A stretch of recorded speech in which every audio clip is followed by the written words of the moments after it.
అమ్మా, పూజ పూర్తయింది. మీ కోడలికి బాధ్యత అప్పగిస్తూ మీ చేత్తో ఈ తాళాలివ్వండమ్మా.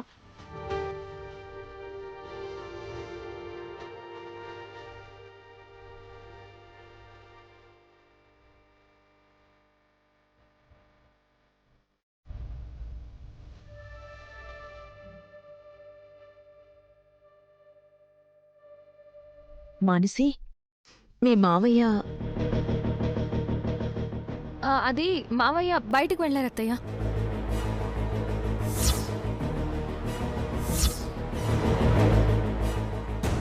బయటికా? ఇప్పుడు బయటికెళ్ళవేంటమ్మా పూజ పెట్టుకొని? అంటే అత్తయ్య, నేను తులసమ్మ దగ్గర ఉంటే కంగారుగా వెళ్తూ మావయ్య కనిపించారు. ఎక్కడికని అడిగితే ఎవరో ఫ్రెండ్కి యాక్సిడెంట్ అయింది, వెళ్తున్నానని చెప్పారు. మీరు కంగారు పడతారని చెప్పలేదు అత్తయ్య. అయ్యో, అవునా? మరెలా పంతులు గారు? ఆయన లేరు. ఈ పసుపు కుంకాలు తీసుకోవడం ఎలా? ఉంటే బాగుండేదమ్మా, కానీ ఏం చేస్తాం, తప్పనిసరి పరిస్థితుల్లో వెళ్ళారు కదా. మీరే తాళాలందించి ఆ పసుపు కుంకాలు తీసుకోండి. ధనకరే ధాన్యకరే రత్నకరే సౌభాగ్యకరే సామ్రాజ్యకరయే నమః.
అత్తా కోడళ్ళని చూస్తే కడుపు నిండిపోతుందమ్మా. ఈ రోజుల్లో మీలాంటి అత్తా కోడల్ని నేనెక్కడా చూడలేదమ్మా. ఎప్పుడు అవకాశం దొరుకుతుందా, ఎలా సాధిద్దామా అనే అత్తలున్న ఈ రోజుల్లో ఇంటి తాళం చేతిలో పెట్టే అత్త నీకు దొరికిందంటే నిజంగా అదృష్టవంతురాలువమ్మా.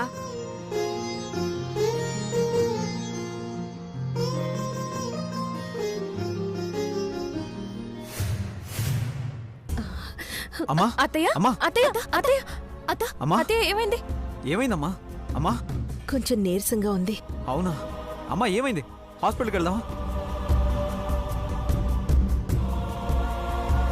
ఇది ఒంట్లో బాగోలేక వచ్చే నీరసం కాదయ్యా, రాత్రి నుంచి ఉపవాసం, పచ్చి మంచినీళ్ళు కూడా ముట్టుకోలేదు.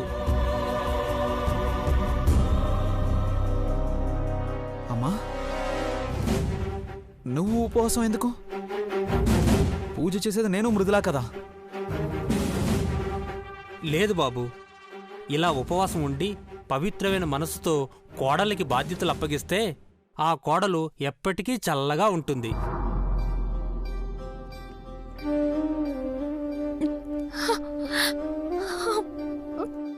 ఏంటత్తయ్య ఇది?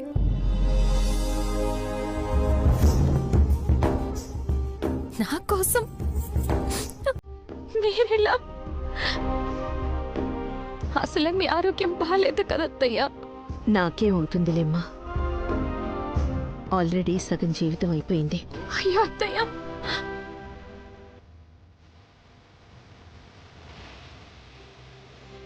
నువ్వు కోడలివయ్యాక నిన్ను సాధించడానికి ఇంకొంతకాలం అయిపోయింది. ఇక మిగతా కాలమైనా సంతోషంగా ఉండాలంటే ముందు మీరు సంతోషంగా ఉండాలి.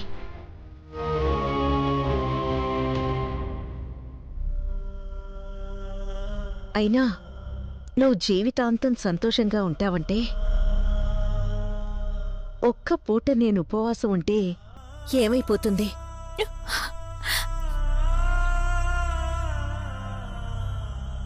ఒకవేళ అయినా పోయేదేముంది?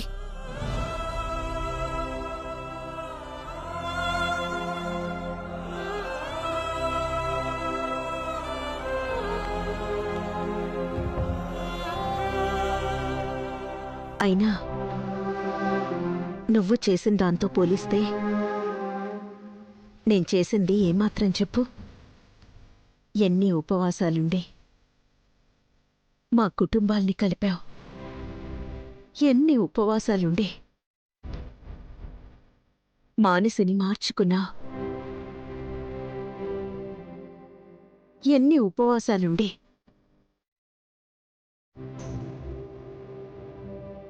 నా మనసు కరిగించావు. అలాంటిది ఈ ఒక్క పూట ఉపవాసం ఉంటే నాకేం కాదమ్మా. మీరు సంతోషంగా ఉంటే చాలు.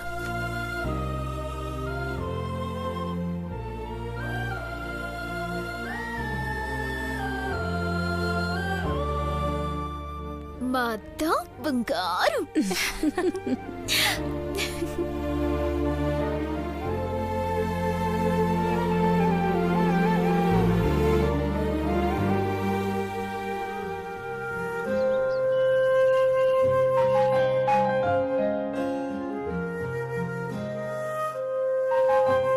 ఇప్పుడు చాలా ప్రశాంతంగా ఉంది. ఇంటి బాధ్యతలన్నీ మృదుల చేతికి అప్పగించాను.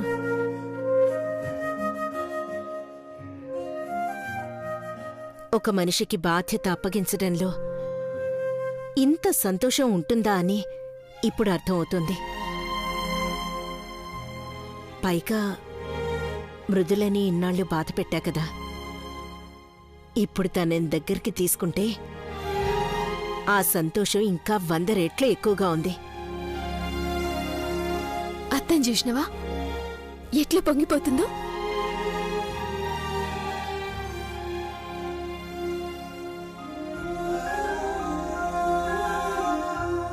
తనిప్పుడు వేరే కంపెనీ సీఈఓ. కొద్ది రోజుల్లో అది కూడా వదిలిపెట్టి నా కంపెనీ బాధ్యతలు చేపట్టబోతోంది. ఇకప్పుడు ప్రశాంతంగా విశ్రాంతి తీసుకుంటాను.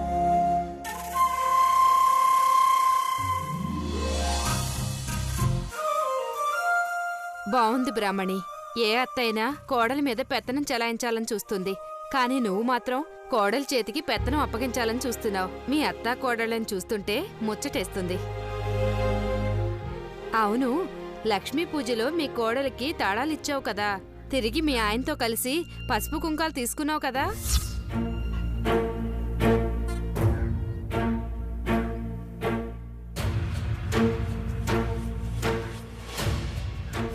కంగారుగా వెళ్తూ మావయ్య కనిపించారు.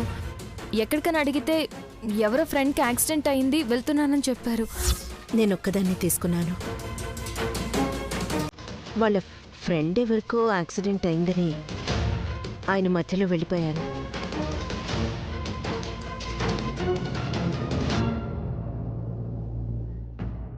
అయ్యో, అదేంటి?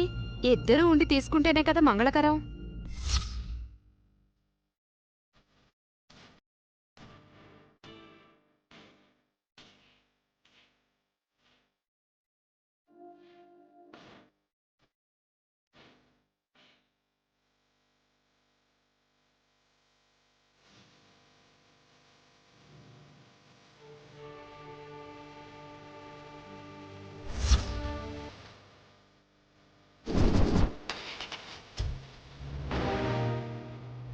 మావయ్య ఎక్కడికి వెళ్ళారు?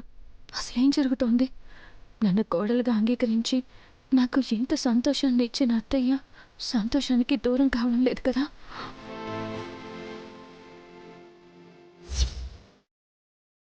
ఏంది అత్త నీ గురించి అంత సంతోషంగా చెప్తుంటే నువ్వేంది కన్నీళ్ళు పెట్టుకుంటున్నావు? ఏం లేదు.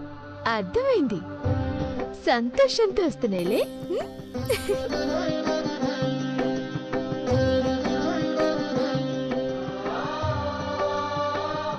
సరే, పంతులు గారితో మాట్లాడి ఏదైనా పరిహారం ఉంటే పూజ జరిపిస్తాను. అలాగే బ్రాహ్మణి. చూడు, అత్త సంతోషంగా ఉందన్న ఎలా దిగులుగా అయిపోయిందో. అరే, మనముండగా అత్త డల్ ఎట్లయితుంది? ఎట్లా ఖుషి చేస్తేనే చూడు.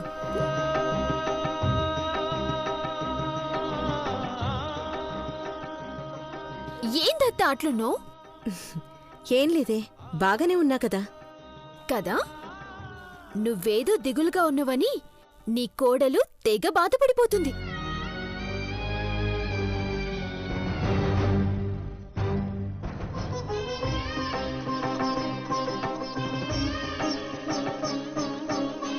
ఏం లేదమ్మా, నేను బాగానే ఉన్నాను. సరే అయితే షాపింగ్కి పోదాం రా అత్త. షాపింగ్కా? ఇప్పుడు షాపింగ్ చేసే మూడ్ లేదమ్మా. అట్లయితే మృదుల చెప్పింది కరెక్టే. నువ్వేదో ఆలోచించి బాధపడుతున్నావు. నీ కోడలు నీ గురించి ఆలోచించి బాధపడుతుంది. నీ ఇష్టం మరత్తా. అయ్యో, నాకే బాధ లేదమ్మా. మీరిద్దరూ నా ఎదురుగా ఉంటే వేరే బాధే ఉంటుంది. అట్లా కాదత్తా, నువ్వు మాతో పాటు షాపింగ్కి వస్తేనే నువ్వు మంచిగున్నట్టు. సరే, వస్తాన్లే. మధుని, గౌరవ్ని కూడా రెడీ అవ్వమని చెప్పు.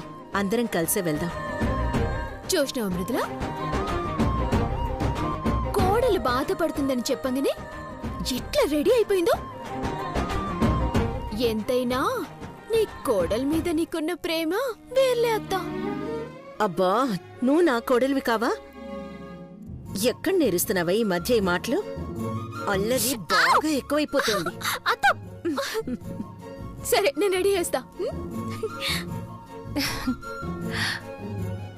మృదుల, రెడీ అయి త్వరగా వచ్చేమ్మా.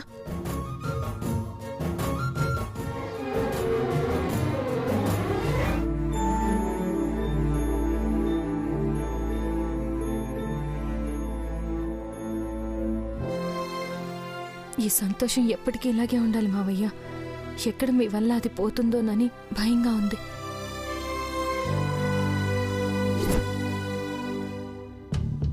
అయ్యా, అబ్బాయి గురించి, వాళ్ళ ఫ్యామిలీ గురించి మీకు ముందే చెప్పాను. అలాగే మీ గురించి కూడా వాళ్ళకి చెప్పాను. ఇక ఇచ్చిపుచ్చుకోవడాల గురించి నేరుగా మీరు మాట్లాడుకుంటే బాగుంటుంది.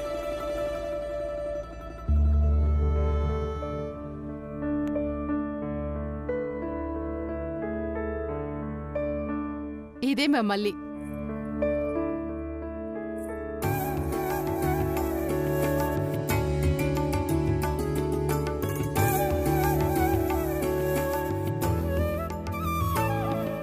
నిజంగానే మల్లెపూ లెక్క పెంచినాం. మా మల్లిని గట్లనే చూసుకోవాలే. కట్న కానుకల విషయాల్లో ఏడా లోడు చేసేదిలే. ఇగో ఈ ఇల్లు మా మల్లి పేరు మీదే ఉంది. కరీంనగర్లో ఉన్న ఇల్లు, 10 ఎకరాల మాగాణి అన్నీ మా మల్లివే. ఇంకేం కావాలయ్యా? మీరు అనుకున్న దానికన్నా బాగానే ముట్ట చెప్తున్నారు. మంచిదే. తల్లిదండ్రులు లేకపోయినా అమ్మాయినింత మంచిగా చూసుకుంటున్నారంటే చాలా సంతోషం. మీరు అమ్మాయికి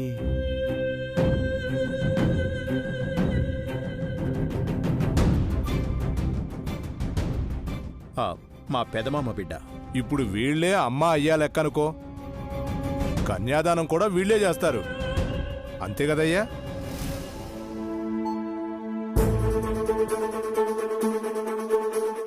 అవును ఆఖరిగా ఆ కట్నం గురించి కూడా ఒక మాట అనుకుంటే మంచి రోజు చూసుకొని ముహూర్తాలు కూడా పెట్టుకోవచ్చు.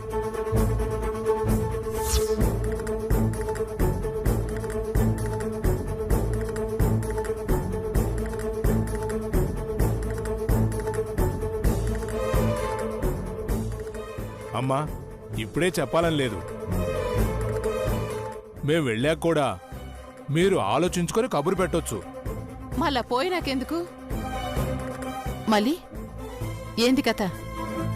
అక్క, నీ ఇష్టం, పెద్ద ఆయన ఇష్టం.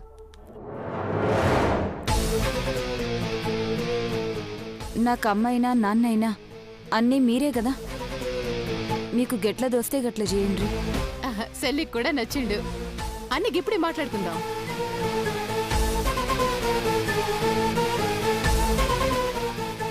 ఈ విషయం గురించి మనం మాట్లాడడం మర్చిపోయినాం కదా. ఒకసారి పక్కకు రండి. ఒక్క నిమిషం అండి. ఒక్క నిమిషం. అలాగే.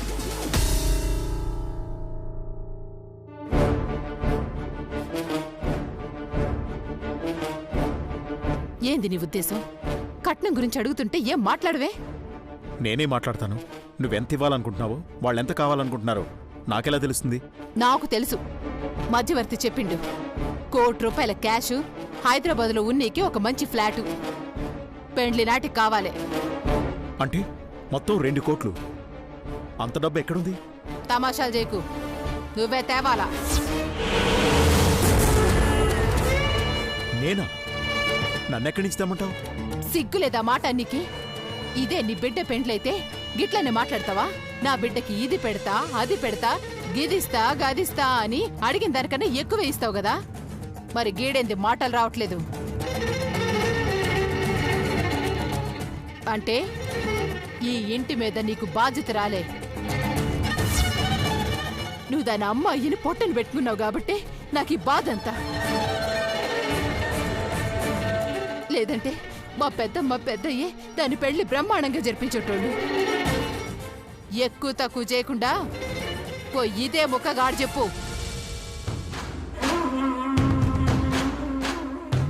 ఇంకా సోచాయించింది చాలు, జల్దిరా.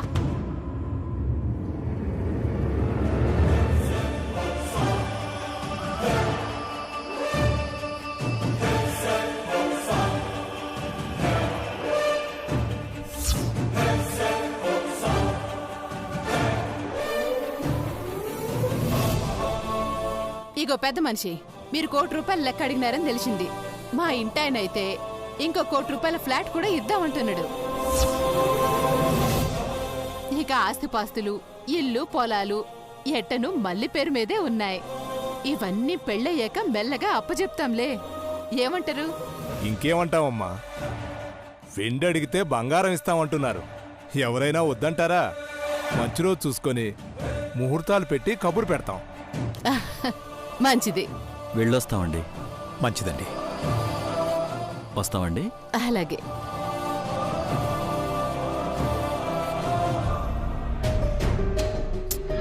మావయ్య ఫోన్ ఆఫ్ చేశారేంటి?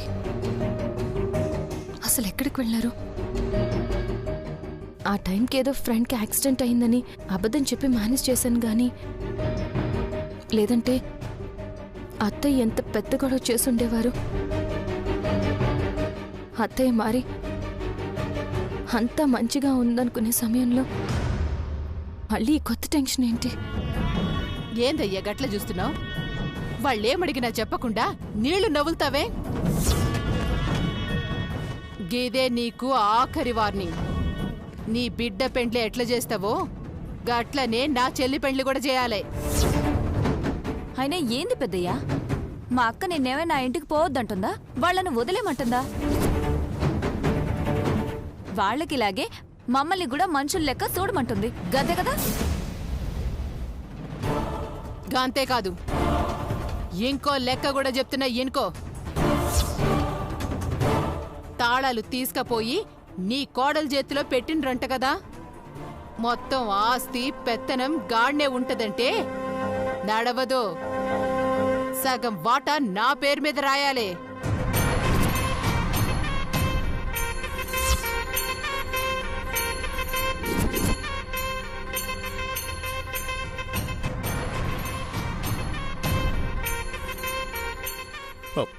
ఏంటి కనకం ఇది? అసలు ఏం మాట్లాడుతున్నావో అర్థమవుతోందా? ఇది జరిగే పనేనా? ఎందుకు జరగదు? మా జీవితాన్ని నాశనం చేయలే, మా నీడని తీసేయలే. నీ పెళ్ళం బిడ్డలతో సమానంగా చూసినప్పుడే మాకు న్యాయం జరిగినట్టు లెక్క.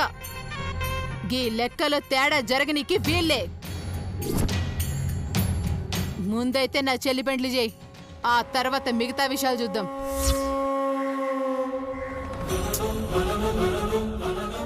మావయ్య ఫోన్ ఆన్ చేయరేంటి? నేనేమో యాక్సిడెంట్ అయింది వెళ్ళారని చెప్పాను. ఇప్పుడు మావయ్య వచ్చి ఇంకొకటి చెప్తే పెద్ద గొడవ అయిపోతుంది. అసలు మావయ్య ఫోన్ ఆన్ చేయకపోతే ఎలా చెప్పేది? దామలి